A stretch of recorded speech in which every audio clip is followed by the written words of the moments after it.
கப்பல் கடலில் போய்கிட்டு இருக்கு. புயல், சூறாவளி, அலையெல்லாம் பெருசு பெருசாக ரொம்ப உயரமாக உண்டாகுது. கடுமையான காற்றிலேயும் வேகமான அலைகள்லேயும் சிக்கி அந்த கப்பல் தடுமாறுது. திசை மாறி போச்சு. எந்த பக்கம் போயிட்டு இருக்கிறோம்னே தெரியல. அந்த கப்பலை செலுத்திக்கிட்டு இருந்த மாலுமி ரொம்ப சாமர்த்தியமாக செயல்பட்டார். தன்னுடைய அறிவாற்றலையும் திறமையையும் முழுமையாக பயன்படுத்தினார். அந்த கப்பலை கட்டுப்படுத்தினார். மெதுவாக அந்த சூறாவளியிலிருந்து கப்பலை காப்பாற்றி கரைக்கு கொண்டுட்டு வந்து சேர்த்துட்டார்.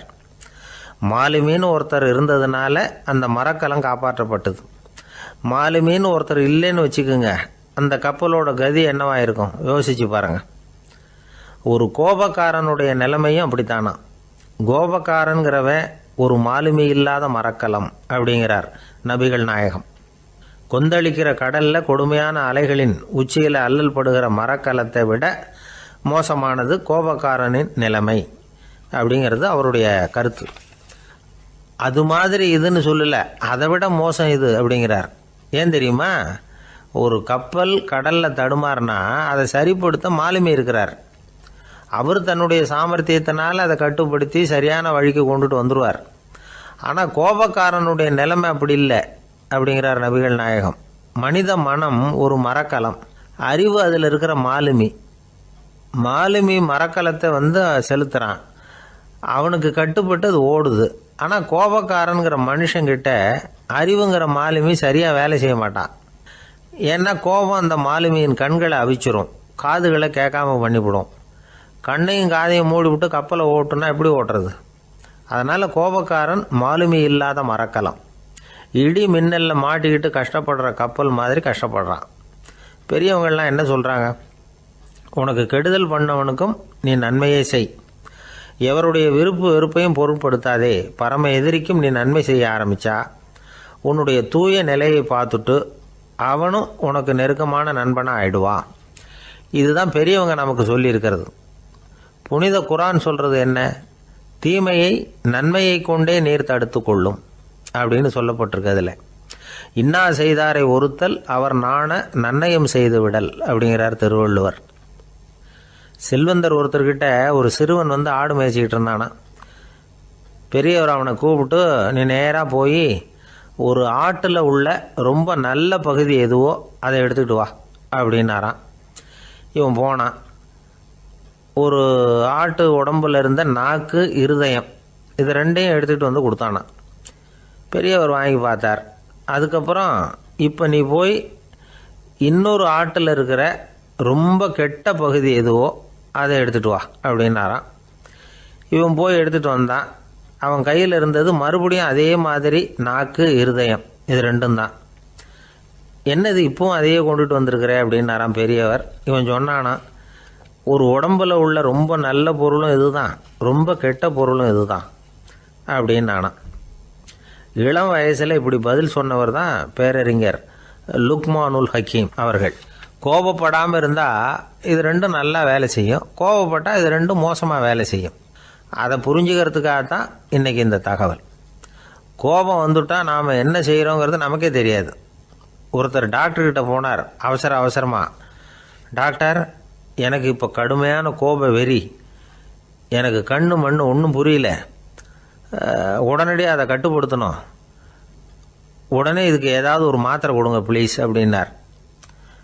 அந்த டாக்டரும் உடனே ஒரு மாத்திரையை கொடுத்து, இதை உடனே போடுங்க, நான் தண்ணி கொண்டுகிட்டு வரேன்னு உள்ளே போனார். தண்ணியோடு திரும்பி வந்தார்.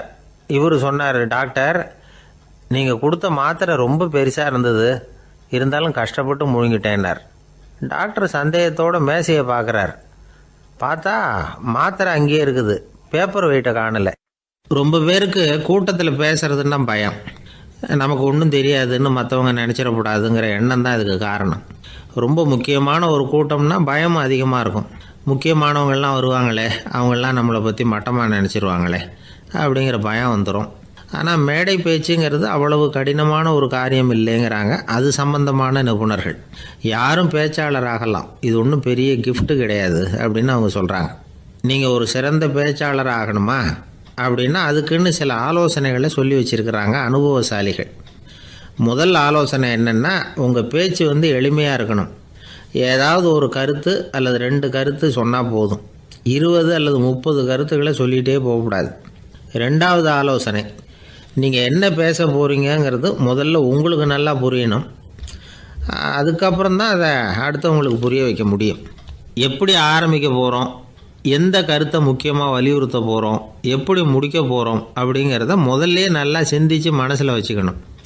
கடைசியாக என்ன சொல்கிறீங்களோ அதுதான் கேட்குறவங்க மனசில் நிற்கும். மூணாவது ஆலோசனை என்னென்னா, உங்கள் பேச்சு சுருக்கமாக இருக்கணும். ஒரு 15 நிமிஷம் பேசுகிறது ரொம்ப பொருத்தம். மணிக்கணக்கில் பேசிக்கிட்டு இருக்கிறது நல்லதில்லை. நாலாவது ஆலோசனை, நீங்கள் பேசுகிறது உண்மையாக இருக்கணும். உங்களுக்கு உண்மையான அனுபவங்கள் இருக்கும், அதை சொல்லலாம். உங்களுடைய உண்மையான அனுபவங்களை மற்றவங்களோட பகிர்ந்துக்கணும், அதுதான் முக்கியம். ஐந்தாவது ஆலோசனை, ஆரம்பத்தில் கொஞ்ச நேரம் உங்களை பற்றியும் எதிரில் உள்ளவங்களை பற்றியும் சம்மந்தப்படுத்தி ஏதாவது பேசி ஒரு நெருக்கத்தை ஏற்படுத்திக்கணும். ஒவ்வொருத்தரும் இப்போ இவர் பேச போகிறது நம்ம சம்மந்தப்பட்டது அப்படின்னு நினைக்க ஆரம்பிச்சிருவாங்கல்ல, அதுக்கப்புறம் அவங்க கேட்க தயாராகிட்டாங்கன்னு அர்த்தம். எதிரில் உட்காந்துருக்கிற கூட்டத்திலேருந்து 3 பேரை தேர்ந்தெடுங்க. அதாவது வலது பக்கம் ஒருத்தர், நடுவில் ஒருத்தர், இடது பக்கம் ஒருத்தர். அதாவது உங்களை ரொம்ப கனிவாகவும் ஆர்வமாகவும் பார்க்குறவராக பார்த்து தேர்ந்தெடுத்துங்க மனசுக்குள்ளே. நீங்கள் பேசும்பொழுது என்ன பண்ணணும்னா, இவங்களை நேருக்கு நேராக மாறி மாறி பார்த்துக்கிட்டே பேசுனீங்கன்னா நீங்கள் ஏதோ ஒட்டுமொத்த கூட்டத்தையும் பார்த்து பேசுகிறதாக ஒரு உணர்வு அது ஏற்படுத்திவிடும். ஆறாவது ஆலோசனை என்னென்னா, சொற்பொழிவுன்னா நீங்கள் பேசணும், படிக்கக்கூடாது. எழுதி படிக்கிறது நல்லா இருக்காது. குறிப்புகள் வேணும்னா வச்சுக்கலாம். படிக்கிறது பேப்பர்லேருந்து வர்றது மாதிரி இருக்கும், பேசுகிறது இதயத்திலேருந்து வர்றது மாதிரி இருக்கும். அப்புறம் ஏழாவது ஆலோசனை சொல்கிறாங்க. அது என்னென்னா, மேடையில் ஏறி நின்ன உடனே இயல்பாக மூச்சை இழுத்து விட்டுங்க, இயல்பு நிலைக்கு வாங்க, அதுக்கப்புறம் இயல்பாக பேச ஆரம்பிக்கலாம் அப்படிங்கிறாங்க. இவ்வளவும் பேச்சு கலையில் வல்லுநர்களாக இருக்கிறவங்க சொல்லுகிற ஆலோசனைகள். இதையெல்லாம் கடைபிடிச்சா நமக்கும் அதுக்கும் வெகு தூரம்னு நினச்சிக்கிட்டு இருந்த ஒன்று இப்போ கிட்டத்தில் நெருங்கி வந்துடும். நாம் சொல்கிறபடியெல்லாம் அது கேட்கும். ஒரு பேச்சாளர், அவருக்கு சுருக்கமாகவே பேச தெரியாது. மேடையில் ஏற்றி விட்டுவிட்டா போதும், ஆரம்பிச்சிருவார், நிறுத்த மாட்டார், பேசிக்கிட்டே இருப்பார். ஒரு தடவை அவர் ஒரு கூட்டத்தில் ரொம்ப நேரம் பேசிக்கிட்டே இருக்கிறார். எதிரில் பொறுமை இழந்த ஒருத்தர் தன்னுடைய கை கடிகாரத்தை காட்டினார். அதை கவனித்த பேச்சாளர், மன்னிக்கணும், கை கடிகாரம் நான் கொண்டுகிட்டு வர மறந்துட்டேன், அதுதான் நேரம் போனதே தெரியல அப்படின்னு சொல்லியிருக்கிறார். இதுக்கு அவர் சொன்னாராம் கோபமாக, ஏய்யா கடிகாரத்தை தான் பார்க்க முடியல, மறந்துட்டேன், பக்கத்தில் மாட்டியிருக்கிற கேலண்டரையாவது பார்க்கக்கூடாதா அப்படின்னாராம். ஒரு ஊரில் ஒரு சித்தர் இருந்தார், சூஃபி சித்தர். அவர் ஞானம் பெற்ற ஒரு சித்தர். ஒரு நாள் அந்த நாட்டு மன்னன் அவரை பார்க்கறதுக்காக வந்தான். என்ன வேணும் உனக்குன்னு கேட்டார். நான் கடவுளை பார்க்கணும், அதுக்கு நீங்கள் தான் உதவி பண்ணணும் அப்படின்னா அவன். சித்தர் கொஞ்சம் யோசனை பண்ணார். சரி, போயிட்டு நாளைக்கு வாடினார். அதே மாதிரி மன்னன் போயிட்டு அடுத்த நாள் வந்தான். இங்கே நீ என்னோட ஒரு வாரம் தங்கியிருக்க வேண்டியிருக்கும்னார். சரின்னா ஒரு பிச்சை பாத்திரத்தை தூக்கி கையில் கொடுத்தார். அவனுக்கு ஒன்றும் புரியல, இருந்தாலும் வாங்கிக்கிட்டான். வாங்கிக்கிட்டு இதை என்ன செய்யணும் அப்படின்னு கேட்டான். இதை ஒன்றும் செய்ய வேணாம், இதை எடுத்துக்கிட்டு பக்கத்தில் உள்ள கிராமங்களுக்கு போ, வீடு வீடாக பிச்சை எடுத்துக்கிட்டு வா, அப்படி வந்த பிறகு தான் உனக்கு சாப்பாடும் ஓய்வும் கிடைக்கும். ஒரு வாரம் அப்படி செய், அதுக்கப்புறம் 8வது நாள் நாம் கடவுளை பற்றி யோசிக்கலாம் அப்படின்னார். இப்படி இவர் சொன்னதை கேட்டதும் அந்த அரசனுக்கு அதிர்ச்சி ஆயிட்டுது. ஒரு மாதிரி ஆயிட்டான். தன்னுடைய சொந்த நாட்டில் சொந்த குடிமக்கள்கிட்ட போய் பிச்சை எடுக்கிறதா அப்படின்னு யோசனை பண்ணி பார்த்தான். அதுக்கப்புறம் மெதுவாக அவன் அந்த சித்தரை பார்த்தான். ஐயா, சொந்த நாட்டிலேயே பிச்சை எடுக்கிறதுன்னா எனக்கு ஒரு மாதிரியாக இருக்குது, வெக்கமாக இருக்குது, நான் வேணும்னா வெளி தேசத்தில் எங்கேயாவது போய் பிச்சை எடுக்கவா அப்படின்னு கேட்டான். இதுக்கு அந்த சித்தர் ஒரு சம்மதிக்கலை. இதை பாரு, உன்னால் பிச்சை எடுக்க முடியலன்னா பேசாமல் திரும்பி அரண்மனைக்கே போயிடு, அதுக்கப்புறம் கடவுளை பற்றியெல்லாம் பேசுகிறதுக்கு என்னை தேடிட்டு வரக்கூடாது அப்படின்னு விட்டார். மன்னன் தயங்கினான், இருந்தாலும் மனசை சரி பண்ணிட்டு சம்மதிச்சான். சரிங்க, ஒரு வாரம் இங்கே தங்குறேன், நீங்கள் சொல்கிறது மாதிரி பக்கத்து கிராமங்களுக்கு போகிறேன், வீடு வீடாக பிச்சை எடுக்கிறேன், வர்றேன் அப்படின்னா. ஒரு வாரம் தெரு தெருவாக பிச்சை பாத்திரத்தோடு அலைஞ்சான். சொந்த ஊரில் சொந்த குடிமக்கள்கிட்ட பிச்சை எடுத்தான். 7 நாள் முடிஞ்சது. 8வது நாள் அந்த சித்தர் மன்னனை கூப்பிட்டார். இப்படி வாழ்னார், வந்தான். இனிமே நீ கடவுளை பற்றி என்கிட்ட கேட்கலாம்னார். இனிமே கேட்கறதுக்கு ஒன்றுமே இல்லை சுவாமின்னா இவன். ஒரு வார காலம் பிச்சை எடுத்த பிறகு தான் கடவுளை காண முடியும் அப்படின்னு நான் கனவு கூட காணவில்லைன்னா. அப்படின்னா நீ பிச்சை எடுத்த காலத்தில் அப்படி என்னதான் நடந்தது அப்படின்னு கேட்டார் அவர். சுவாமி, ஒரு வார காலம் பிச்சை எடுத்ததில் என்னுடைய ஆணவம் அழிஞ்சுட்டுது. அது இப்போ இருக்கிற இடமே தெரியல. இப்போ அதை காணவே காணோம். பிச்சைக்காரனாக இருந்தப்போ பெற்றதை மன்னனாக இருக்கும்போது பெற முடியாதுங்கிறத புரிஞ்சுக்கிட்டேன் அப்படின்னா மன்னன். அடக்கம் பிறந்தவுடன் தெய்வீக கதவுகள் திறந்து கொள்ளுகின்றன அப்படிங்கிறார் ஓஷோ. நம்மால் ஒருத்தன் ஆணவம் அழியணுங்கிறதுக்காக ஒரு திருவோட்டை எடுத்துக்கிட்டு தெரு தெருவாக பிச்சை எடுக்க ஆரம்பித்தான். என்ன, தெய்வீக கதவுகள் திறந்துதா அப்படின்னு கேட்டார் ஒருத்தர். தெய்வீக கதவு திறக்கிறதுக்கு முன்னாடியே எங்கள் வீட்டு கதவு சாத்திக்கிட்டுதுன்னா. என்னடா சொல்கிறேன்னார். இனிமேல் வீட்டுக்குள்ளேயே வர வேணாம், இதையே தொழிலாக வச்சுக்கோ அப்படின்னு எங்கள் வீட்டில் சொல்லிவிட்டாங்க சார் அப்படின்னா. அர்ஜுனன் கேட்ட கேள்விக்கெல்லாம் பகவான் கண்ணன் பதில் சொன்னார். அதுக்கு பேர் பகவத்கீதை. அதே மாதிரி உத்தவன் கேட்ட கேள்விக்கும் அவர் பதில் சொல்லியிருக்கிறார். அதுக்கு என்ன பேருனா உத்தவ கீதைன்னு பேர். அது சரி, உத்தவன்னா யார்? கண்ணனுக்கு சின்ன வயசுலேருந்தே தேர் ஓட்டிக்கிட்டு இருந்தவன் அவன் தான். குருஷேத்திர போர் முடிஞ்சது. அதர்மத்தை அழித்து தர்மத்தை நிலைநாட்டி தர்மனுக்கு முடிச்சு விட்டினார் கண்ணபிரான். அதுக்கப்புறம் துவாரகைக்கு திரும்பினார். தான் வந்த காரியம் முடிஞ்சது. அதனால் இளமையிலிருந்தே தனக்கு தேரோட்டியாக இருந்து வந்த உத்தவனை கூப்பிட்டார். இதை பாருப்பா, உனக்கு வேணுங்கிறத கேளுன்னார். அவன் தனக்குன்னு எதையும் கேட்குறதுக்கு ஆசைப்படலை. இருந்தாலும் கேள்வி கேட்குறதில்ல அவன் ரொம்ப கெட்டிக்காரன். அதனால் கேட்க ஆரம்பித்தான். பரந்தாமா, ராஜசூய யாகத்துக்கு தர்மனை கூப்பிட்டு தன்னுடைய அரண்மனையில் விருந்து வச்சான் துரியோதனன். அதுக்கப்புறம் சூதாட்டத்துக்கு கூப்பிட்டான். தர்மன் தோல்வி அடைகிற மாதிரி பண்ணிவிட்டான். நீங்கள் தான் முக்காலமும் உணர்ந்தவராச்சே, சூதாட்டத்தில் தர்மர் ஜெயிக்கிறது மாதிரி பண்ணியிருக்கக்கூடாதா? இந்த பகடைக்காயை உருட்டுறப்போ நீங்கள் எதிர்பார்த்தது விழற மாதிரி பண்ணியிருக்கலாமே. சரி, அதுதான் இல்லை. வேடிக்கை பார்த்துக்கிட்டு இருந்த பீமன், அர்ஜுனன், நகுலன், சகாதேவன் இவங்களையும் பணையம் வச்சு ஆடுறப்போவாவது காப்பாற்றிருக்கலாம். அதையும் நீங்கள் செய்யலை. பாவம், அந்த அவல பொண்ணு, ஒன்றும் புரியாத ஒன்றும் தெரியாத அந்த உன்னுடைய சகோதரி திரௌபதி, அந்த பொண்ணை துச்சாதனன் இழுத்துக்கிட்டு துகில் உரிகிற கட்டத்தில் காப்பாற்றினியே. இது நியாயமா, முறையா, அறமா? இதுதான் உத்தவன் கேட்ட கேள்வி. இதுக்கு பரந்தாமன் பதில் சொல்கிறார். அப்படி கேள் உத்தவா. தருமனை துரியோதனன் சூதாட அழைக்கும் பொழுது என்ன சொன்னான் தெரியுமா? நான் பணையம் வைக்கிறேன், எனக்கு பதிலாக என்னுடைய மாமன் சகுனி பகடைக்காய்களை உருட்டுவான்னு சொன்னான். உடனே தருமன், எனக்கு பதிலாக என்னுடைய மைத்துனன் கண்ணன் பகடைக்காய்களை உருட்டுவான்னு சொல்லியிருக்கலாமே. அப்படி சொல்லலை. என்ன செஞ்சான் தெரியுமா? துரியோதனன் கூட சூதாட்டத்துக்கு சம்மதிச்சிட்டோம். கடவுளே, இது என்னுடைய மைத்துனன் கண்ணபிரானுக்கு தெரியக்கூடாது அப்படின்னு வேண்டிக்கிட்டான். இதனால் தருமன் எனக்கு மனசால் தடை போட்டுட்டான். அதனால் அரண்மனைக்கு வெளியிலேயே என்னை கூப்பிடுவாங்கன்னு நான் காத்துக்கிட்டு இருந்தேன். பீமன், அர்ஜுனன், நகுலன், சகாதேவன், திரௌபதி இவங்கள பணையம் வச்சு ஆடுறப்போவாவது கூப்பிடுவாங்கன்னு பார்த்தேன். அப்பவும் அவங்க என்னை கூப்பிடல, நினைக்கல. திரௌபதியை துச்சாதனன் கூந்தலை பிடிச்சி இழுக்கிறான். அப்போ கூட அவள் தன்னுடைய உடல் பலத்தால் தடுக்கிறதுக்கு முயற்சி பண்ணாலே தவிர என்ன நினைக்கல. துரியோதனன் சபைக்கு இழுத்து செல்லப்பட்ட திரௌபதி அறநூல்களையும் அரச நீதிகளையும் சொல்லிக்கிட்டு இருந்தாலே தவிர என்ன நினச்சே பார்க்கலை. துகில் உரிகிற கட்டத்தில் தான் ஹரி ஹரி கண்ணா பரந்தாமன்னு கூப்பிட்டா. அதனால தான் அப்போ போய் நான் காப்பாற்றினேன் அப்படின்னா பரந்தாமன். அப்படின்னா நீ அழைச்சாதான் போவியா, நீயா போக மாட்டியா அப்படின்னு கேட்குறான் உத்தவன். ஆமாம், நான் கூப்பிட்டா தான் போவேன்.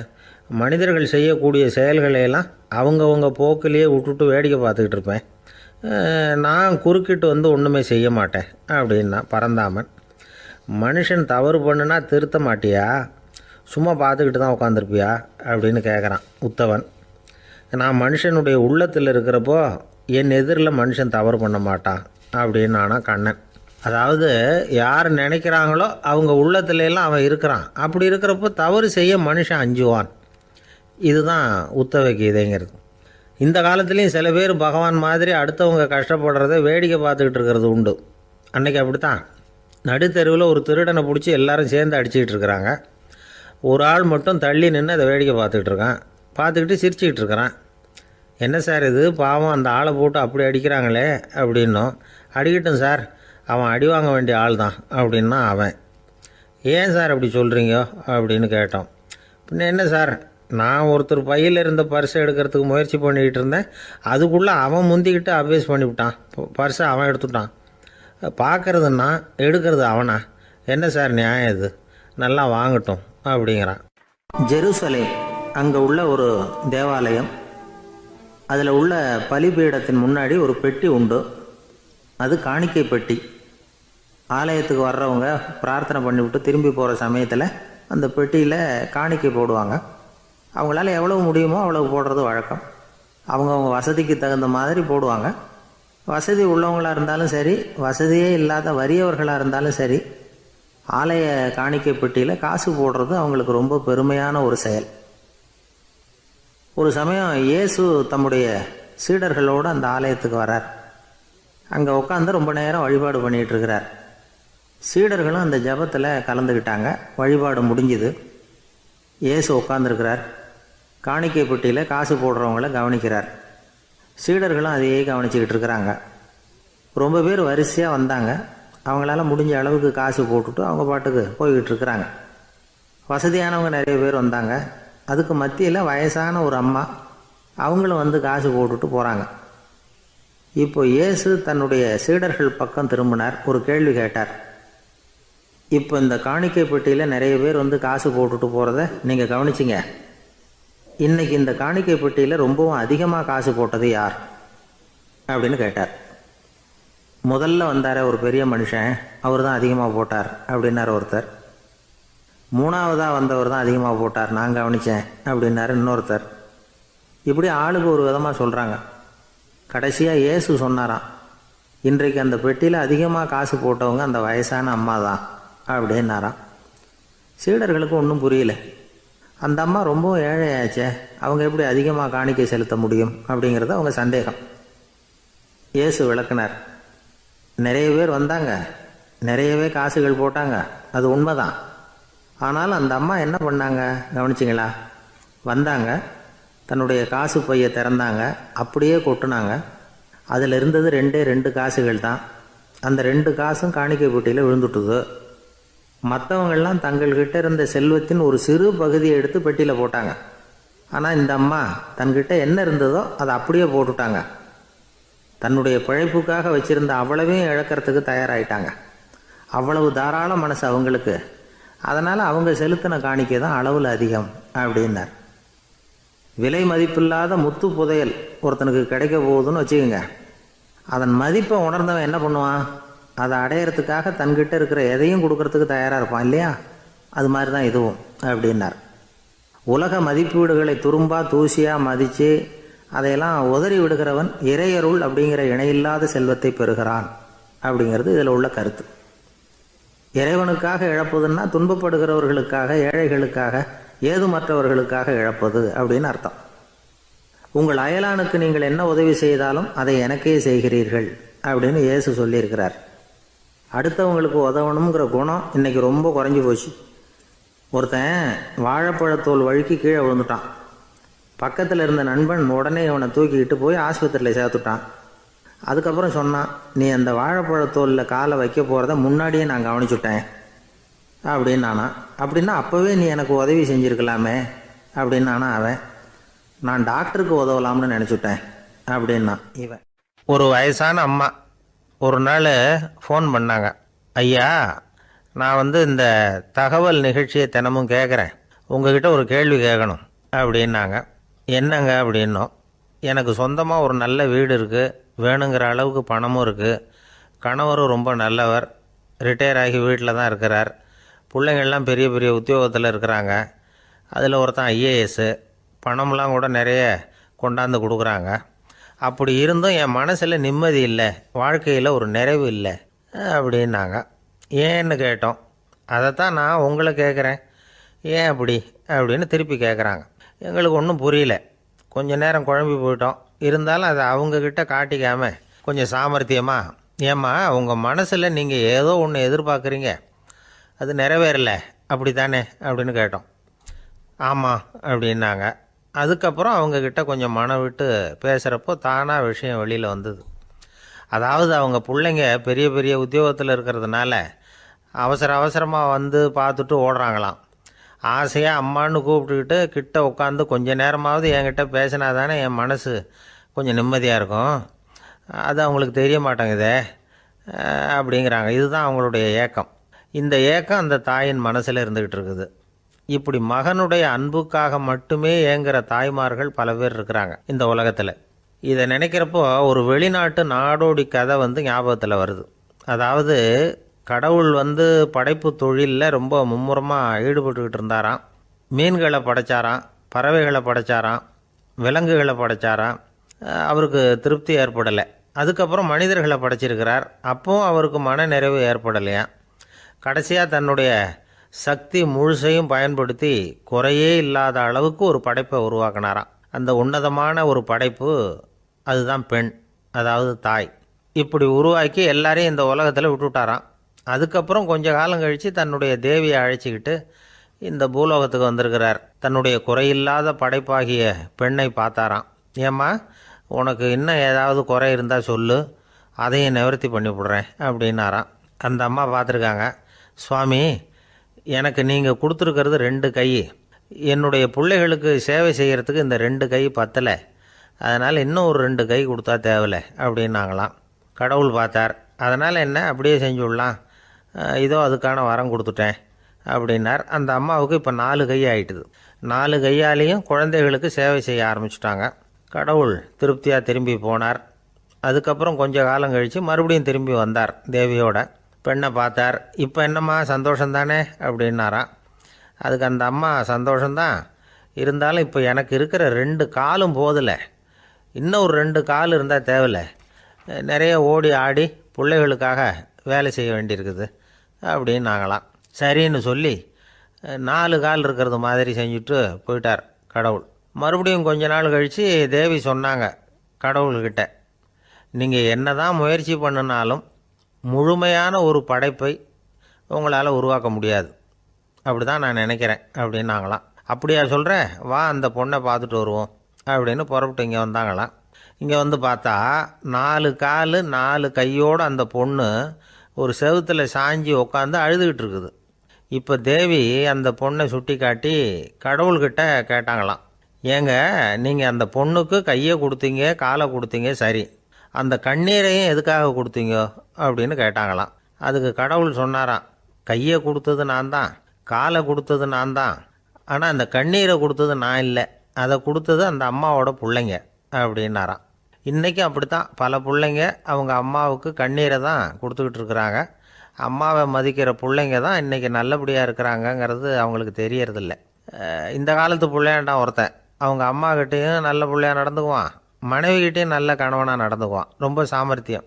ஒரு நாள் அவங்ககிட்ட கேட்டாங்க, ஏன்பா உங்கள் அம்மாவும் உன் மனைவியும் சண்டை போட்டுக்கிட்டா நீ எந்த பக்கம் அப்படின்னாங்களாம். வீட்டுக்கு வெளிப்பக்கம் அப்படின்னானான் அவன். அங்கே ஒரு புதர் தெரியுது இல்லையா, இந்த புதருக்குள்ளே ஒரு சிங்கம் இருக்குது, அந்த பக்கமாக நான் போகிறப்போ வர்றப்போலாம் அது என்கிட்ட வம்பு வளர்க்குது, தகராறு செய்யுது, என் மேலே பாயுது, என்னை தாக்குது, ஏன்னு தெரியல அப்படின்னுது. இதை கேட்டதும் அந்த குரங்கு சொல்லிச்சு, இனிமேல் கவலைப்படாத, இந்த தடவை நான் உன்னை காப்பாற்றுறேன்னுது. அதுக்கப்புறம் ஒரு நாள் அந்த குரங்கும் கழுதியும் அந்த புதர் பக்கமாக போய்கிட்டு இருந்தாங்க. எதிர்பார்த்தது மாதிரியே நடந்தது. அந்த சிங்கம் எதிரில் வந்தது, கழுதியை பார்த்தது, உடனே அது மேலே பாய ஆரம்பிச்சுட்டுது. அவ்வளவுதான். உடனே இந்த குரங்கு என்ன பண்ணிச்சு தெரியுமா, கிடுகிடுன்னு ஒரு மரத்து மேலே ஏறி உட்காந்துக்கிட்டுது. அங்கே உட்காந்துக்கிட்டு கீழே அந்த கழுதியும் சிங்கமும் போடுற சண்டையை வேடிக்கை பார்க்க ஆரம்பிச்சுட்டுது. கொஞ்ச நேரம் கழித்து அடிபட்ட காயத்தோடு அந்த கழுதை மெதுவாக நடந்து வந்தது. குரங்கும் மெல்ல மரத்தை விட்டு கீழே இறங்குச்சு. இப்போ கழுதை கேட்டுது, என்னை காப்பாற்றுறேன்னு சொல்லிவிட்டு காலை வாரி விட்டுட்டியே, நீ பாட்டுக்கு மரத்து மேலே ஏறி உட்காந்துக்கிட்டே, அது நியாயமானது. குரங்கு பரிதாபமாக அதை பார்த்துது. நான் மரத்து மேலே இருந்து நீங்கள் 2 பேரும் சண்டை போட்டதை பார்த்துக்கிட்டு தான் இருந்தேன், உன்னோட சத்தம் தான் அதிகமாக இருந்தது, அது நீ சிரிக்கிற மாதிரி எனக்கு கேட்டுது, அதனால் நீ தான் ஜெயிச்சுக்கிட்டு இருக்க போல இருக்கு அப்படின்னு நினச்சிவிட்டேன்னது. இன்றைக்கி பல பேர் இப்படி தான் இருக்கிறாங்களாம். யார் ஜெயிக்கிறாங்க யார் தோக்குறாங்கங்கிறத முகத்தை பார்த்து கூட கண்டுபிடிக்க முடியறதில்ல, பேசுகிற பேச்சை வச்சு கூட கண்டுபிடிக்க முடியறதில்ல. தோற்கிறவங்க கூட சிரிக்கிற மாதிரி முகத்தை வச்சுக்கிறான். இன்றைய மனிதர்கள்கிட்ட ஏகப்பட்ட முரண்பாடுகள். பொய் முகங்களோட உலவுகிறவர்கள் தான் அதிகம். உண்மை முகம் எங்கே இருக்குது அப்படிங்கிறத புரிஞ்சுக்கிட்டு நண்பர்களை தேர்ந்தெடுக்கணும் அப்படிங்கிறது ஒரு முக்கியமான கருத்து. கடவுள் இந்த உலகத்தை படைச்சு விட்டு அதுக்கப்புறமும் கொஞ்ச நாள் இங்கேயே தங்கியிருந்தாராம். அப்போ தான் அவருக்கு ஒரு உண்மை புரிஞ்சுதான், இந்த உலகத்தில் தங்கி இருக்கிறது எவ்வளோ இடைஞ்சல்னு. தினமும் மனிதர்கள் தேடி வந்து ஏதாவது புகார் சொல்லிக்கிட்டே இருந்தாங்களாம். எனக்கு அது வேணும் இது வேணும்னு கேட்டுக்கிட்டே இருந்தாங்களாம். சில பேர் வந்தாங்க, நாங்கள் வந்து விவசாயம் பண்ணுறோம், தண்ணி இல்லாமல் பயிர் காயுது, எங்களுக்கு மழை வேணும் அப்படின்னாங்க. அவங்க போனதும் அதுக்கப்புறம் சில பேர் வந்தாங்க, நாங்கள் வந்து மண்பானை செய்கிறவங்க, நிறைய பானை செஞ்சு வச்சுருக்குறோம், மழை பெஞ்சால் எல்லாம் கரைஞ்சி வீணாக போயிடும், அதனால் இன்றைக்கி மழை பெய்யக்கூடாதுன்னாங்க. கடவுள் பார்த்தார், அவருக்கு என்ன பண்ணுறதுன்னே தெரியல, ஏகப்பட்ட குழப்பம், தலையை பிச்சுக்கலாம் போல் இருந்தது, கிட்டத்தட்ட பைத்தியம் பிடிக்கிற அளவுக்கு ஆகிட்டுது. எல்லாருடைய ஆசைகளையும் அவரால் நிறைவேற்ற முடியல, ஏன்னா ஒன்றுக்கு ஒன்று முரண்பாடாக இருந்தது. ஒரு நாள் தன்னுடைய அமைச்சரவையை கூட்டி ஆலோசனை கேட்டார். என்ன செய்யலாம்னு சொல்லுங்கன்னார். இது என்ன பிரமாதம், பேசாமல் இமயமலை அடிவாரத்தில் போய் உட்காந்துங்க, யாரும் தொந்தரவு பண்ண மாட்டாங்கன்னாங்க. அங்கேயும் மனிதர்கள் வர ஆரம்பிச்சுருவாங்களேன்னார் கடவுள். சரி அப்படின்னா சந்திரனில் போயிருந்துக்கலாமேன்னாங்க. அங்கேயும் மனுஷன் குடி வர போகிறான் அப்படின்னார் கடவுள். வெகு தூரத்துக்கு அப்பால் உள்ள நட்சத்திர மண்டலத்துக்கு போயிடலான்னாங்க. இதெல்லாம் நிரந்தர தீர்வாகாது, நிரந்தரமாக இந்த மனிதனுடைய தொல்லையிலேருந்து நான் விடுபடணும், அதுக்கு ஏதாவது வழி சொல்லுங்கன்னார் கடவுள். ஒரு வயசான ஆள் வந்தார். கடவுளுக்கு காதோட காதாக ஒரு வழியை சொன்னார். கடவுளுக்கு முகம் மலர்ந்தது. அதுதான் சரி, அப்படியே செஞ்சுடலான்னார். அந்த ஆள் சொன்ன ரகசியம் என்ன தெரியுமா? மனிதனால் அடைய முடியாத ஒரு இடம் இருக்குது, அது வேறு எங்கேயும் இல்லை, அவனுக்கு உள்ளே இருக்குது, அங்கே போய் மறைஞ்சிங்க, அதுக்கப்புறம் மனிதர்களால் உங்களுக்கு தொந்தரவு இருக்காதுன்னார். மனிதன் நினைக்காத இடம் அதுதான். அதாவது உள்ளுக்குள்ளே இருக்கிற உண்மையை புரிஞ்சிக்காமல் வெளியில் எங்கேயோ அது இருக்கிறதாக நினச்சி வரட்டிக்கிட்டு அலையிறான் மனுஷன். உள்ளே இருக்கிற உண்மை புரிஞ்சால் நாம் தன்னம்பிக்கையோடு தலை நிமிர்ந்து வாழலாம். வேடிக்கையாக ஒரு கதை சொல்லுவாங்க, இதை பாருங்கள், நம்ம பையன் எங்கே பணம் வச்சாலும் எடுத்து விட்றான், என்ன பண்ணுறதுன்னாங்க அம்மா. அப்பா கொஞ்சம் நேரம் யோசனை பண்ணார். அதுக்கப்புறம் சொன்னார், அவன் கண்ணில் படாத இடமா நம்ம வீட்டில் இருக்கிறது ஒரே இடம் தான், அங்கே பணத்தை வை திருட்டு போகாதுன்னார். அது எந்த இடம்னு கேட்டாங்க. அதுதான் அவன் பாட புஸ்தகம், அதில் வச்சுரு, அவன் தொடவே மாட்டான், பாட புத்தகத்தை தொடாமல் பரீட்சையில் வெற்றி பெற முடியாது அப்படிங்கிறத புரிஞ்சுக்கணும். உள்ளே இருக்கிற உண்மையை தொடாமல் வாழ்க்கையில் வெற்றி பெற முடியாது. அதனால் உண்மையை புரிஞ்சுக்கிட்டால் வாழ்க்கையில் வெற்றி நிச்சயம். சாலை ஓரமாக அழுதுகிட்டு உட்காந்துருந்தான். பிச்சை எடுத்து சாப்பிட்ற ஒருத்தன் அந்த பக்கமாக வந்தான். இவனை பார்த்தான். ஏன் அழுதுகிட்டு உட்காந்துருக்கிற, என்னாச்சு உனக்கு அப்படின்னு கேட்டான். அதுக்கு இவன் சொன்னான், என்கிட்ட ஒன்றுமே இல்லை, நான் இந்த உலகத்தில் இருந்து என்ன பிரயோஜனம், அதனால தான் அழுதுகிட்டு இருக்கிறேன் அப்படின்னா. உன்கிட்ட மறைஞ்சிருக்கிற புதையல் என் கண்ணுக்கு நல்லா தெரியுது, அது உனக்கு புரியல, அதனால தான் அழுதுகிட்டு இருக்கிற அப்படின்னா. என்னது, புதையல் இருக்குதா, உன் கண்ணுக்கு தெரியுதா அப்படின்னு கேட்டான். ஆமாம், எனக்கு தெரியுது, அந்த புதையலை நீ விற்கிறதுக்கு தயாராக இருக்கிறியா அப்படின்னு கேட்டான் இவன். இதை கேட்டதும் அந்த இளைஞனுக்கு ரொம்ப ஆச்சரியமாக போச்சு. என்னது இப்படி கேட்குறானே அப்படின்னு. என்கிட்ட ஒரு காசு கூட இல்லையே, அப்படி இருக்கிறப்போ புதையல் எங்கேருந்து வந்தது அப்படின்னா. இந்த நேரத்தில் அந்த பிச்சைக்காரன் சிரித்தான். இப்படி தான் இந்த உலகத்தில் எல்லோரும் சொல்லிகிட்டு இருக்கிறாங்க, என்கிட்ட ஒன்றுமே இல்லை ஒன்றுமே இல்லைன்னு சொல்லி, ஆனால் அவங்கக்கிட்ட தான் புதையல் இருக்குது, நீ வேணும்னா என் கூட வா, நம்ம நாட்டு அரசர்கிட்ட போவோம், உங்ககிட்ட இருக்கிற புதையலை அவர் நல்ல விலைக்கு எடுத்துக்குவார் அப்படின்னா. அது எப்படி உனக்கு தெரியும்னா, இதுக்கு முன்னாடியும் இது மாதிரி பல பேரை நான் வந்து ராஜா கிட்ட அழைச்சிட்டு போயிருக்கிறேன், அதனால தான் உன்னை பார்த்தேன், உன்னையும் கூப்பிட்றேன், நீ சரின்னு சொன்னால் உன்னை அழைச்சிட்டு போகிறேன், உங்ககிட்ட இருக்கிற புதையலை அவர் நல்ல விலை கொடுத்து எடுத்துக்குவார் அப்படின்னு சொன்னான். இவன் இப்படி சொல்கிறது அந்த இளைஞனுக்கு ஒன்றுமே புரியல. இது என்னது, இந்த ஆள் இப்படி சொல்லிகிட்டு இருக்கிறான், நம்மக்கிட்ட என்ன இருக்குது, அதுவும் இல்லாமல் இவனே பிச்சை எடுத்து சாப்பிட்டுக்கிட்டு இருக்கிறான், இவன் போய் நம்மளை ராஜா கிட்ட அழைச்சிட்டு போகிறதா போகிறேங்கிறானே என்ன அப்படின்னு சொல்லி அவன் யோசனை பண்ணான். என்ன யோசிக்கிற, உனக்கு பணம் வேணும்னா என்னோட வா அப்படின்னா. இளைஞன் ஒரு முடிவுக்கு வந்தான். சரி, இங்கேயே உட்காந்துக்கிட்டு இருக்கிறத விட அங்கேயாவது போய் பார்ப்போமே, இங்கே அழுதுகிட்டு உட்காந்துருக்கிறதுல என்ன பிரயோஜனம், ஏதோ கூப்பிட்றான் போய் பார்த்துட்டு வருவோமே அப்படின்னு சொல்லி அவன் கூட புறப்பட்டான். பிச்சைக்காரன் முன்னாடி போயிட்டே இருக்கிறான், இந்த இளைஞன் பின்னாடி நடந்து போயிட்டுருக்கான். ரெண்டு பேரும் அரண்மனையை நோக்கி போகிறாங்க. பாதி வழி போயிருப்பாங்க. வழியில் அந்த பிச்சைக்காரன் சொன்னான், இதை பாரு, முன்னாடியே சில விஷயங்களை நாம் பேசிக்க வேண்டியிருக்கு, சரியாக தெளிவாக முடிவு எடுத்துக்கிட்டு அதுக்கப்புறம் ராஜாக்கிட்ட போகணும். ஏன்னா அங்கே போய் அது முடியாது இது முடியாதுன்னு நாம் நமக்குள்ளே சண்டை போட்டுக்கிட்டு இருக்க முடியாது. ராஜாவுக்கு விலையை பற்றி கவலையே இல்லை. எவ்வளவு சொன்னாலும் நமக்கு பணம் கிடச்சிரும். ஆனால் அதுக்கப்புறம் நான் இதை விற்கிறதுக்கு தயாராக இல்லைன்னு சொல்லிடக்கூடாது. அதனால் புதையலை விற்கிறதா இல்லையாங்கிறத இங்கேயே தெளிவாக முடிவு செஞ்சுக்கணும். இல்லைன்னா ராஜா கிட்ட போய் அங்கே போய் குழப்பிக்கிட்டு இருக்க முடியாது அப்படின்னு சொன்னான். இளைஞனுக்கு ஒன்றுமே புரியல. என்ன சொல்கிற நீ, என்கிட்டயா புதையலா, எங்கே இருக்குது அப்படின்னு சொல்லி குழம்பி போனான். இப்போ அந்த பிச்சைக்காரன் சொன்னான், இதை பாரு, இப்போ உதாரணத்துக்கு உன்னுடைய கண்களை எடுத்துக்கோ. அதுக்கு நீ என்ன விலை கேட்டுற போகிற? நான் அதுக்கு ராஜா கிட்டே இருந்து ஒரு 50,000 ரூபா வாங்கி தர முடியும். உன்னுடைய இருதயத்தை கொடுக்குறியா, 20 லட்சம் ரூபா வாங்கி தரேன். மூளையை கொடுக்குறியா, 30 லட்சம் வாங்கி தரேன். என்ன சொல்கிற அப்படின்னு சொல்லி இந்த பிச்சைக்காரன் பேசிக்கிட்டே போகிறான். இளைஞனுக்கு கோபம் வந்துட்டுது. என்ன உளர்ற, உனக்கு என்ன பைத்தியமா? கண்ணையும் மூளையையும் இருதயத்தையுமா விற்பாங்க? என்ன விலை கொடுத்தாலும் அதையெல்லாம் நான் விற்கிறதுக்கு தயாராக இல்லை, நான் விற்க மாட்டேன். அதை கொடுத்துட்டு நான் என்ன பண்ணுறது? இப்படி நான் மட்டும் இல்லை, யாருமே இதை விற்கிறதுக்கு தயாராக இருக்க மாட்டாங்க அப்படின்னு சொன்னான் அந்த இளைஞன். இவன் இப்படி சொன்னதும் அந்த பிச்சைக்காரன் வாய் விட்டு சிரிக்க ஆரம்பிச்சுட்டான். இப்போ பைத்தியமானது நானா நீயா? லட்சக்கணக்கான கோடிக்கணக்கான ரூபாய் பொறுமானம் உள்ள பொருள்களை உங்ககிட்டயே வச்சுக்கிட்டு விற்க முடியாதுன்னு சொல்கிற நீ தான் ஏழை. என்கிட்ட ஒன்றுமே இல்லைன்னு மரத்தடியில் உட்காந்து அழுதுகிட்டு இருக்கிறியே அப்படின்னு சொன்னான். இன்றைக்கி பார்த்திங்கன்னா பல பேர் தன்கிட்ட புதைஞ்சிருக்கிற ஆற்றலை புரிஞ்சிக்க முடியாமல் அவதிப்பட்டுக்கிட்டு இருக்கிறாங்க. நம்மக்கிட்ட என்ன இருக்குங்கிறது அவங்களுக்கு தெரியறதில்ல. அதனால தான் என்கிட்ட ஒன்றுமே இல்லைன்னு சொல்லி அழுதுகிட்டு இருக்கிறாங்க. இதை விளங்க வைக்கிறதுக்கு பெரியவங்க சொல்கிற கதை இது. நம்மக்கிட்ட இருக்கிற புதையலை நாம் தான் தோண்டி எடுக்கணும். உண்மையான புதையலுங்கிறது உள்ளே இருக்குது. ஆனால் அதை வெளியில் தேடுற ஆசாமிகள் தான் அதிகம்.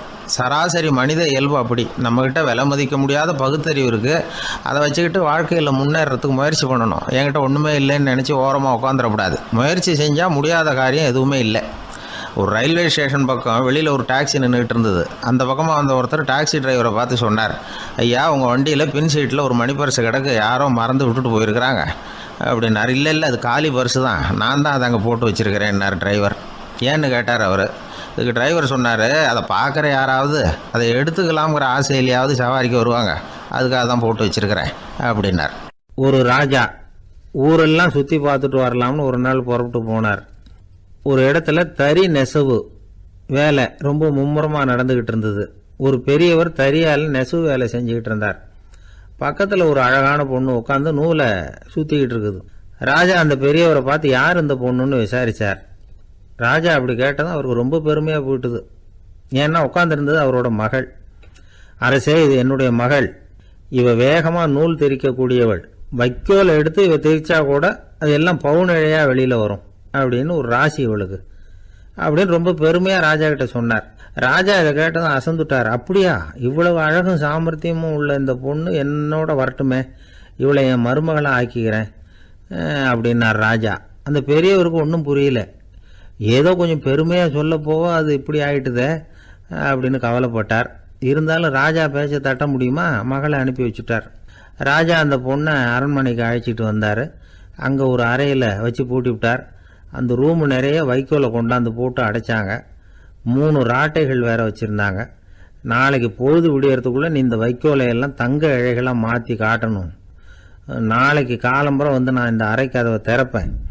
உன் தகப்பன் சொன்னது மாதிரி எல்லாம் தங்கமாக மாறி இருக்கணும், இல்லைன்னா நீ உயிர் தப்ப முடியாது அப்படின்னு உத்தரவு போட்டார். பாவம் அந்த பொண்ணு என்ன பண்ணும், பகல் பூரா அழுதுகிட்டே உட்காந்துருக்குது. ராத்திரி பூராவும் தூக்கம் வரல. மறுநாள் அதிகாலை நேரத்தில் யாரோ கதவை தட்டுற சத்தம் கேட்டுது. பயந்துக்கிட்டே கதவை திறக்கிறா. திறந்து பார்த்தா வெளியில் 3 அவலட்சணமான பெண்கள். ஒருத்திக்கு கால் அகலமாக முறை மாதிரி இருக்குது, இன்னொருத்திக்கு கட்டை விரல் கரண்டி மாதிரி பெருசாக இருக்குது, 3வது பொண்ணுக்கு உதடு தடித்து ரப்பர் மாதிரி தொங்கிக்கிட்டு இருக்கு. யார் நீங்கள், உங்களுக்கு என்ன வேணும் அப்படின்னு கேட்குது இந்த பொண்ணு. நாங்கள் உங்களுக்கு உதவி செய்கிறதுக்கு தான் வந்திருக்கிறோம் அப்படின்னு சொல்லி உள்ளே வந்தாங்க. உட்காந்தாங்க. கொஞ்ச நேரத்துக்குள்ளே உள்ளே இருந்த வைக்கோலையெல்லாம் தங்க இழைகளாக மாற்றி கொடுத்துட்டு போயிட்டாங்க. காலையில் ராஜா வந்தார், பார்த்தார். ஆஹா பேஷுனார். இன்னும் கொஞ்சம் வைக்கோலை கொண்டாந்து அந்த ரூமில் போட சொன்னார். இந்த வைக்கோலையும் இன்றைக்கி தங்கமாக மாற்றிவிடு, நாளைக்கு மறுநாள் உனக்கும் இளவரசனுக்கும் கல்யாணம்னு சொல்லிவிட்டார். இன்றைக்கி ராத்திரி அந்த 3 பொண்ணுங்களும் வந்தாங்க. வைக்கோலை பொண்ணு இழைகளாக மாற்றினாங்க, புறப்பட்டாங்க. இந்த பொண்ணு அவங்க காலில் விழுந்து வணங்கினா, என் உசுரை காப்பாற்றினீங்க, உங்களுக்கு நான் என்ன கைமாறு செய்ய போகிறேன் அப்படின்னா. பயப்படாத, நீ விரும்பினா எங்களுக்கு ஒரு உதவி செய்யலாம். உன்னுடைய கல்யாணத்துக்கு நாங்கள் 3 பேரும் வரோம். நீ எங்களை வரவேற்று ராஜாக்கிட்டையும் இளவரசர்கிட்டையும் நாங்கள் உன்னோட பெரியப்பா பொண்ணுங்கன்னு சொல்லி அறிமுகப்படுத்தி வை, நாங்கள் விருந்து சாப்பிட்டுட்டு போயிடுறோம் அப்படின்னாங்க. ரொம்பவும் சந்தோஷமாக சரின்னு ஒத்துக்கிட்டா. கல்யாண நாள் வந்தது. கல்யாணம் ரொம்ப கோலாகலமாக நடந்துக்கிட்டு இருக்கு. எல்லா தேசத்து ராஜா ராணிகளும் வந்துக்கிட்டு இருக்கிறாங்க. அந்த 3 அவலட்சணமான பொண்ணுங்களும் சேர்ந்தாங்க. யார் இவங்கன்னு கேட்டார் ராஜா. என் பெரியப்பா பொண்ணுங்க அப்படின்னா அந்த பொண்ணு. காலும் உதடும் கட்டை விரலும் ஏன் இப்படி உங்களுக்கு அவலட்சணம் ஆயிட்டுது அப்படின்னு கேட்டார். அதுக்கு அந்த பொண்ணுங்க பதில் சொன்னாங்க. என்ன செய்யறது, ஓயாமல் வைக்கோலை நூற்று ஒருத்தியோட கட்டை விரல் அப்படி கரண்டி மாதிரி ஆயிட்டுது. நாக்கில் தொட்டு தொட்டு திரிச்சதுனால ஒருத்தியோட உதடு அப்படி ஆயிட்டுது. காலால் கட்டையை அழுத்தி அழுத்தி தறி போட்டதுனால இன்னொருத்தையோட கால் அப்படி ஆயிட்டுது. உங்கள் மருமகளாக வந்திருக்கிற இந்த பொண்ணு அந்த 3ஐயுமே செய்ய தெரிஞ்சவ தான். என்ன ஆக போகுதோ இன்னும் கொஞ்ச நாளில் அப்படின்னாங்க. அவ்வளவுதான். ராஜா பயந்துட்டார். அம்மா, இன்னையிலேருந்து நீ இளவரசனின் மனைவி. நீ எப்பவும் அழகாக இருக்கணும். அதனால் நீ இனிமேல் வைக்கோலை திரிக்கவே கூடாது அப்படின்னு உத்தரவு போட்டார். அவளை இக்கட்டான சூழ்நிலையிலிருந்து காப்பாற்றின அந்த 3 பொண்ணுங்களும் சந்தோஷமாக திரும்பி போயிட்டாங்களாம். சுவாமி சின்மயானந்தர் இந்த கதையை சொல்லியிருக்கிறார். தன்னலம் மறந்து சுயலாபத்தை தியாகம் செய்கிறது வைக்கோல்ல இருந்து தங்க இழைய நூக்கிறது மாதிரி அப்படிங்கிறார் அவர். அது இருக்கட்டும், இப்போ நம்ம கதைக்கு வருவோம். ஒரு ராஜா தன்னோட மகனுக்கு சுயவரம் நடத்தினார். எல்லா தேசத்திலிருந்தும் ராஜகுமாரர்கள் வந்திருந்தாங்க. ராஜகுமாரியை கல்யாணம் பண்ணிக்கலாம்ங்கிற ஆசையில் சுயம்பர மண்டபத்திலிருந்து எல்லா ராஜகுமாரர்களும் அலறி அடிச்சுக்கிட்டு வெளியில் ஓடி வந்துகிட்டு இருக்கிறாங்களாம். ஏன் இப்படி எல்லாரும் மிரண்டு போய் ஓடி வர்றாங்கன்னு கேட்டார் ஒருத்தர். அதுக்கு இன்னொருத்தர் விவரம் சொன்னார். ராஜகுமாரியை இன்னைக்கு தான் அவங்க நேரில் பார்த்தாங்களாம், அதுதான் அப்படி ஓடி வந்துகிட்டு இருக்கிறாங்க அப்படின்னார். காசி மாநகரத்தை பிரம்மதத்தன் அப்படிங்கிற ராஜா ஆட்சி பண்ணிட்டு வந்தார். அவர் ஒவ்வொரு வருஷமும் ஒரு திருவிழா நடத்துறது வழக்கம். எல்லா தேசத்திலிருந்தும் எல்லா வகையான ஜனங்களும் அதில் கலந்துக்குவாங்க. ஒரு சமயம் அது மாதிரி விழா நடந்துக்கிட்டு இருந்தது. வைகுண்டத்திலிருந்து தேவலோகத்திலிருந்து நிறைய தேவகுமாரர்கள்லாம் காசி நகருக்கு அப்போது வந்திருந்தாங்க. அதில் முக்கியமாக ஒரு 4 தேவகுமாரர்கள். அந்த 4 பேரையும் சுற்றி ஏகப்பட்ட கூட்டம். அப்படி என்ன விசேஷம் அவங்கக்கிட்ட அப்படின்னா, மற்றவங்களை விட அவங்க முகம் அழகாக இருந்ததா அப்படி பார்த்தா அப்படியும் இல்லை. அவங்க அணிஞ்சிருந்த மலர் மாலைகள் தான் அதுக்கு காரணமாக. அந்த மலர்கள்லேருந்து அப்படி ஒரு அபூர்வமான நறுமணம். இதுக்கு முன்னாடி இப்படி ஒரு நறுமணத்தை அந்த ஊர் ஜனங்க அனுபவிச்சதே இல்லை. அதுதான் அந்த 4 பேரையும் சுற்றி கூட்டம். எல்லாரும் கேள்வி கேட்க ஆரம்பித்தாங்க. உடனே அந்த 4 தேவகுமாரர்களும் எல்லாருக்கும் தெரியும்படியாக வானத்தில் எழும்பி கொஞ்சம் உயரமாக நின்றுக்கிட்டாங்க. கீழே நின்றுக்கிட்டு இருந்த அரசன்லேருந்து ஆண்டி வரைக்கும் ஒருத்தர் பாக்கி இல்லாமல் ஒரே குரலில் எல்லாரும் அவங்கள பார்த்து, எங்களுக்கும் இது மாதிரி மாலையை போட்டுக்கணும்னு ஆசையாக இருக்குது, அதுக்கு நீங்கள் தான் அருள் பண்ணணும் அப்படின்னு கேட்டுக்கிட்டாங்க. மாலை போட்டுக்கிறதுனா எல்லாருக்கும் ஆசையாக தானே இருக்கும். அந்த 4 தேவகுமாரர்களில் ஒருத்தர் புத்தர் பிரான். அவர் சொன்னார், பூலோகவாசிகளே, நான் சொல்கிறத கொஞ்சம் பொறுமையாக கேளுங்க.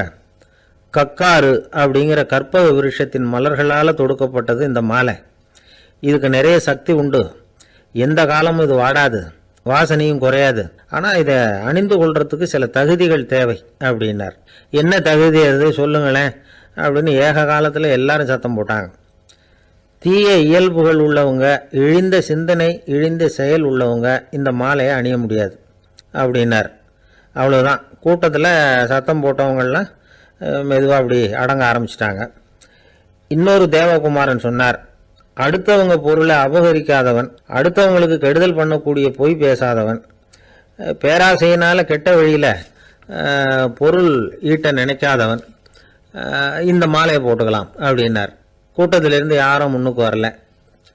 ஒரே ஒரு ராஜகுரு மட்டும் கொஞ்சம் முன்னாடி வந்தார். பெரியவர், படித்தவர். அவர், எனக்கு தகுதி இருக்குது அந்த மாலையை போட்டுக்கிறதுக்கு அப்படின்னார். வேற ஒன்றும் இல்லை, பொய் சொல்லியாவது அந்த மாலையை வாங்கிக்குவோமே அப்படின்னு முடிவு பண்ணிட்டார் அவர். அவ்வளோதான், மாலையை வாங்கிட்டார். அடுத்த தேவகுமாரன் பேசினார்.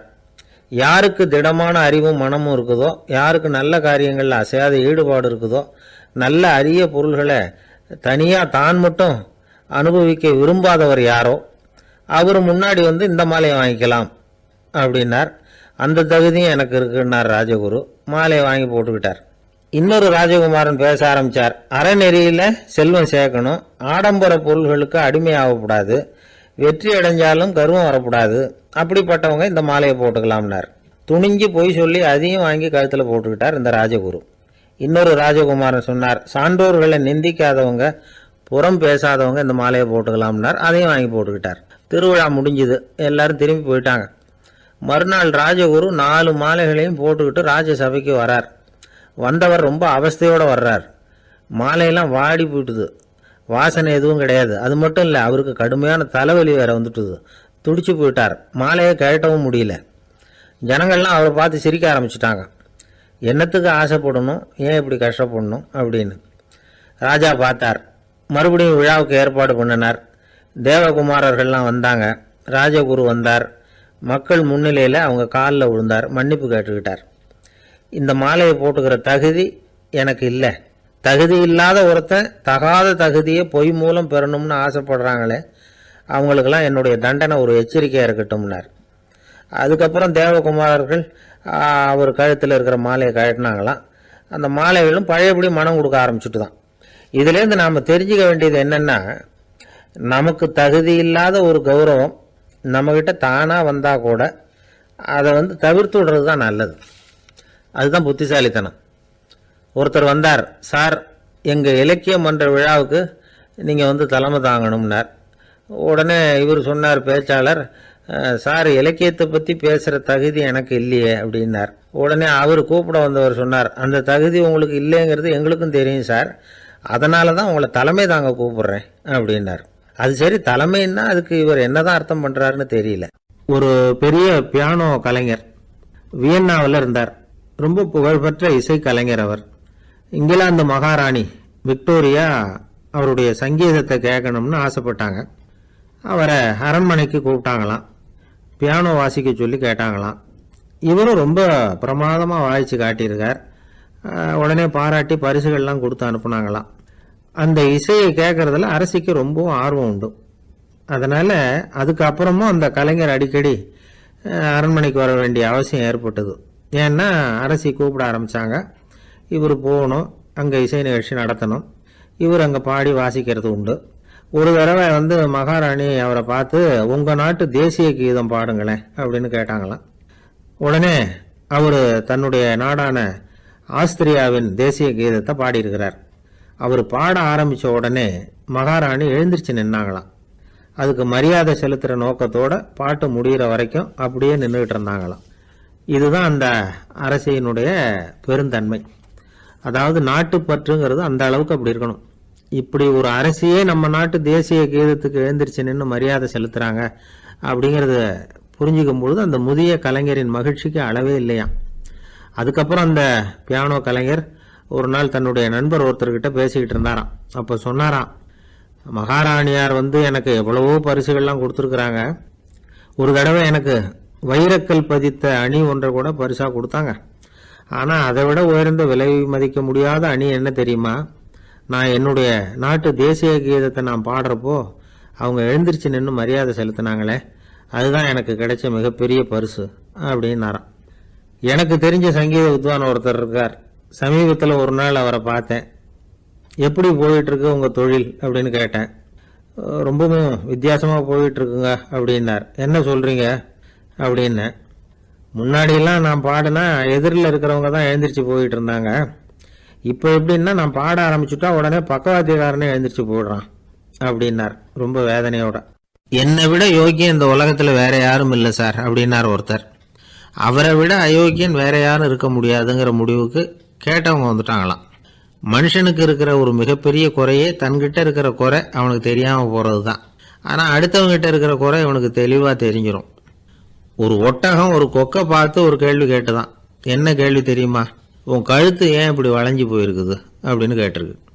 இதுக்கு உடம்பே வளைச்சல். இது போய் கொக்கை கிண்டல் பண்ணுது.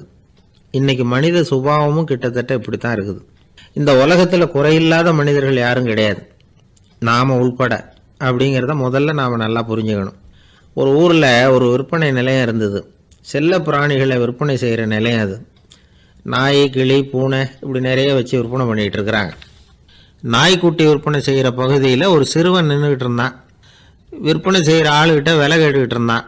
அதுவும் இருக்குதே, அந்த நாய்க்குட்டி என்ன விலை அப்படின்னு கேட்டானா. 1000 ரூபா அப்படின்னாரான். சரி, அது வேணாம், இது என்ன விலைன்னு இருக்கான். 500 ரூபா அப்படின்னாரான். இந்த சின்ன பையன் கையில் வச்சுருந்தது வெறும் 50 ரூபா தான். அதனால் இதை விட குறைச்சலாக கிடைக்குமான்னு பார்த்துருக்கான். அந்த கடையில் ஒரு மூலையில் சரியாக கவனிக்கப்படாமல் ஒரு நாய்க்குட்டி படுத்து கிடந்தது. பாவமாக கத்திக்கிட்டு இருந்தது. அதை பார்த்ததுமே இவனுக்கு அது ரொம்ப பிடிச்சி போச்சு. உடனே அந்த கடைக்காரரை பார்த்து, அதுவும் அந்த மூலையில் படுத்து கிடக்குதே அந்த நாய்க்குட்டி என்ன விலை அப்படின்னு கேட்டிருக்கான். தம்பி, அது ஒரு கால் ஊனம், அதனால் அது உன்னோட குதித்து விளையாடவோ ஓடுறதோ அதால் முடியாத காரியம் அப்படின்ட்டுருக்கார் அவர். அது தெரிஞ்சுதாங்க கேட்குறேன், அதோட விலை என்ன அதை மட்டும் சொல்லுங்களேன் அப்படின்ட்டுருக்கான். தம்பி, இது கால் ஊனம் உள்ள ஒரு நாய். இதை போய் காசு கொடுத்து வாங்கிறதுக்கு யாராவது பிரியப்படுவாங்களா? இதை நான் உனக்கு இலவசமாகவே தர்றேன், எடுத்துகிட்டு போ அப்படின்னாரான். இதை கேட்டதும் அந்த சிறுவனுக்கு கோவம் வந்துட்டு தான். நீங்கள் ஒன்றும் சும்மா கொடுக்க வேணாம், இந்தாங்க 50 ரூபா, இதை வச்சுக்கிட்டு நாய்க்குட்டியை கொடுங்க அப்படின்ட்டுருக்கான். அவருக்கு ஒன்றும் புரியல, ஆச்சரியமாக இருந்தது. சரின்னு பணத்தை வாங்கிட்டு நாய்க்குட்டியை தூக்கி கொடுத்தார். அந்த சிறுவன் அந்த நாய்க்குட்டியை 2 கையாலையும் வாங்கினா, மார்போட பிரியமாக சேர்த்து அணைச்சிக்கிட்டான். தெருவில் இறங்கி நடக்கிறான். அப்படி நடக்கும்பொழுது தான் பார்க்குறார், கடைக்காரர் ஆச்சரியமாக அவனை பார்க்குறார். அப்போ தான் அவருக்கு ஒரு விஷயம் புரியுது.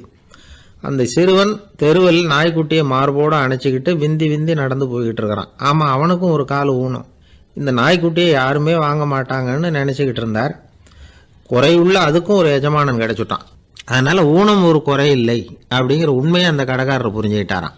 நம்மால் ஒருத்தர் கொஞ்சம் வயசானவர், எழுந்திரிச்சு சரியாக நடக்க முடியாது, சாய்வு நாற்காலியிலேயே எப்பவும் உட்காந்துருப்பார்.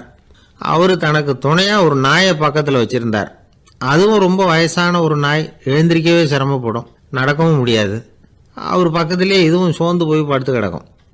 அந்த பெரியவரை பார்க்க வந்த ஒருத்தர் கேட்டார், ஏங்க, ஒரு சின்ன பையனை உங்களுக்கு துணையாக வச்சுக்கப்படாதா? இந்த நாயை உங்களுக்கு பாதுகாப்பாக வச்சுருக்கிறீங்களே, உங்களுக்கு ஒரு ஆபத்துன்னா இது எப்படி உங்களுக்கு உதவ முடியும் அப்படின்னார். அப்போ அவர் சொன்னாராம், எனக்கு ஒரு ஆபத்துன்னா அந்த சமயத்தில் இந்த நாய் என்னை தனியாக விட்டுட்டு ஓடி போயிடாமல் இருக்கணும்ல, அதுக்காக தான் இதை நான் வச்சுருக்கிறேன் அப்படின்னாராம். ஒரு தடவை நாரதர் ஒரு தெரு வழியாக போய்கிட்டு இருந்தார். வழியில் ஒருத்தர் வேத சாஸ்திரம்லாம் படிச்சுக்கிட்டு உட்காந்துருந்தார். அவர் நாரதரை பார்த்து, எங்கே போயிட்டுருக்குறீங்கன்னு கேட்டார். கடவுளை பார்த்துட்டு வரலாம்னு போயிட்டுருக்கிறேன் அப்படின்னார் நாரதர். அப்படின்னா அவர்கிட்ட எனக்கு எப்போ முக்தி கிடைக்கும்னு கேட்டுட்டு வாங்களேன் அப்படின்னார் இவர். சரி, கேட்டு வரேன் அப்படின்னு சொல்லிவிட்டு நாரதர் நடந்தார். கொஞ்சம் தூரத்தில் ஒரு மரத்தடியில் ஒரு தொழிலாளி செருப்பு தைச்சிக்கிட்டு உட்காந்துருந்தார். அந்த ஆளும் அதே மாதிரி கேட்டுக்கிட்டார், எனக்கு எப்போ முக்தி கிடைக்கும்னு கடவுள்கிட்ட கேட்டுக்கிட்டு வாங்களேன்னார். அவர்கிட்டையும் சரின்னு சொல்லிவிட்டு நாரதர் நேராக வைகுண்டத்துக்கு வந்து சேர்ந்தார். கடவுளை பார்த்தார். இவங்க 2 பேரும் சொல்லி அனுப்பின விஷயத்தை பற்றி கேட்டார். அதுக்கு கடவுள் சொன்னார், அந்த செருப்பு தைக்கிற தொழிலாளி உடல் நீத்ததும் உடனே என்னை வந்து அடைவான். ஆனால் அந்த சாஸ்திரம் படித்த ஆள் இப்போதைக்கு என்கிட்ட வந்து சேரமாட்டான்.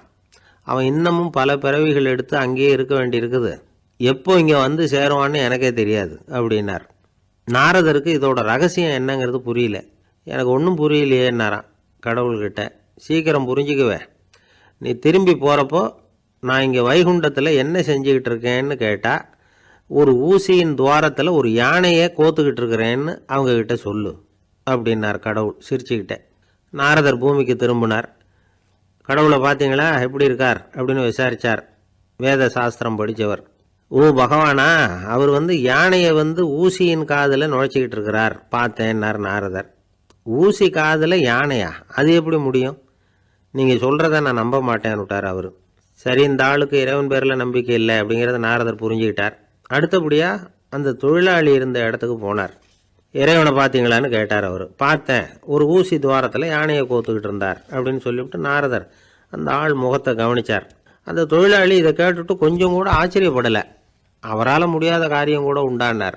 என்ன இப்படி சொல்கிற, ஊசியின் துவாரத்தில் யானையை கோக்க முடியும்னு நீ நம்புறியா அப்படின்னு கேட்டார் நாரதர். நிச்சயமாக நம்புகிறேன்னார் அவர். அது எப்படி அப்படின்னு கேட்டார் இவர். இதை பாருங்கள், நான் இந்த ஆலமரத்தடியில் தான் தினமும் உட்காந்துருக்கிறேன். தினமும் இந்த மரத்திலிருந்து எவ்வளவோ பழம் கீழே விழுது. இந்த பழத்தில் இருக்கிற ஒவ்வொரு விதையிலேயும் உள்ள ஒரு ஆலமரம் இருக்குது. ஒரு சின்ன விதைக்குள்ள ஒரு பெரிய ஆலமரம் இருக்க முடியுங்கிறப்ப ஊசி துவாரத்தில் கடவுள் வந்து யானையை நுழைய வச்சாருங்கிறத ஒத்துக்கிறதுல என்ன கஷ்டம் இருக்குது அப்படின்னு ரொம்ப சர்வசாதாரணமாக பதில் சொன்னாராம் அந்த தொழிலாளி.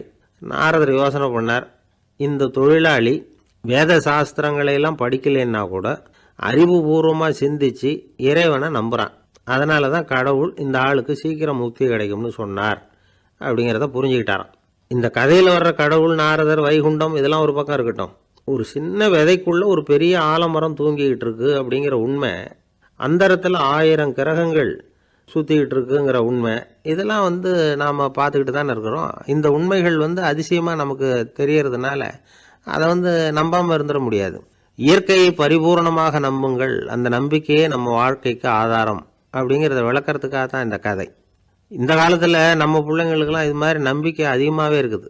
ஒரு நாள் ஒரு சின்ன பையன்கிட்ட கேட்டேன், ஏன்பா கடவுள் வந்து ஒரு பானைக்குள்ளே ஒரு யானையை நுழைய வச்சுட்டாருன்னு சொன்னால் அதை நீ நம்புவியா அப்படின்னு கேட்டோம். நம்புவேன் சார், அது ஒன்றும் பெரிய அதிசயம் இல்லைன்னா. எப்படிறான்னு கேட்டோம். எப்படின்னா அந்த பானை வந்து அந்த யானையை விட பெருசாக இருந்திருக்கும், அவ்வளவுதான் அப்படின்னு சொல்கிறான். ஒரு தீக்குச்சி தீப்பெட்டியை பார்த்து கேட்டுதான், நாம் 2 பேரும் தானே உரசிக்கிறோம், ஆனால் நான் மட்டும் தீ பிடிச்சி எரிஞ்சு போகிறேன், நீ அப்படியே இருக்கிறியே அப்படின்னு தான். அதுக்கு தீப்பெட்டி சொல்லியிருக்குது, உனக்கு தலையில் கணம் இருக்குது அதனால் அழிஞ்சு போகிற அப்படின்னு தான். எப்படி இருக்கு பாருங்கள் இந்த பதில். தலையில் கணம் உள்ளவங்க யாருமே சரியாக இருக்க முடியாது. எவ்வளவு பெரியவங்களாக இருந்தாலும் சரி, ரொம்ப கஷ்டம்தான் அது. கர்வம்ங்கிறது கூடவே கூடாது. இதை விளக்கறதுக்கு மகான் ஒருத்தர் ஒரு சம்பவத்தை சொல்கிறார். அர்ஜுனன் வந்து தீர்த்த யாத்திரை பண்ணானா, அப்போது தென்னிந்தியாவுக்கு வந்திருக்கிறான். ராமேஸ்வரத்துக்கு போனப்போ அங்கே இலங்கைக்கு கல்லுலாம் அடுக்கி போடப்பட்டிருந்த பாலத்தை பார்த்தானா. ஒரு சின்ன குரங்கு அதுக்கு பக்கத்தில் விளையாடிக்கிட்டு இருந்திருக்கு. அதை பார்த்துட்டு அர்ஜுனன் சிரிச்சிருக்கான். ஏன் சிரிக்கிறேன்னு கேட்டிருக்கு அந்த குரங்கு. ராமன் மிகச்சிறந்த வில் வீரன், அப்படி இருக்கிறப்போ அவன் வந்து இலங்கைக்கு அம்புகளாலேயே ஒரு பாலம் கட்டியிருக்கலாம். அதை விட்டுட்டு போயும் உன்ன மாதிரி குரங்குகளை துணையாக வச்சுக்கிட்டு இப்படி ஒரு கருங்கல் பாலத்தை கட்டியிருக்கிறானே அப்படின்னு நானா. அம்புகளால் பாலம் கட்ட முடியுமா அப்படின்னு கேட்டுதான் குரங்கு. ஏன் முடியாது, என்னால் முடியுமேன்றிருக்கான் அர்ஜுனன். அம்பால் பாலம் கட்டலாம், இருந்தாலும் என்ன மாதிரி குரங்குகள் ஏறி நடந்தா அது தாங்குமா? அதனால தான் ராமர் வந்து கருங்கல் பாலமே கட்டினார் அப்படின்றது குரங்கு சொல்லிச்சான். அப்படியே சொல்கிற, நான் வேணும்னா இப்போ அம்புகளாலேயே ஒரு பாலத்தை கட்டுறேன், நீ அது மேலே ஏறி நடந்து பார்.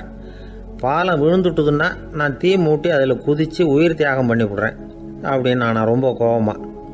உடனே அந்த சின்ன குரங்கு பெரிய உருவம் எடுத்துட்டு தான் கையில் கதையோடு அர்ஜுனன் முன்னாடி நிற்கிறான் அனுமன்.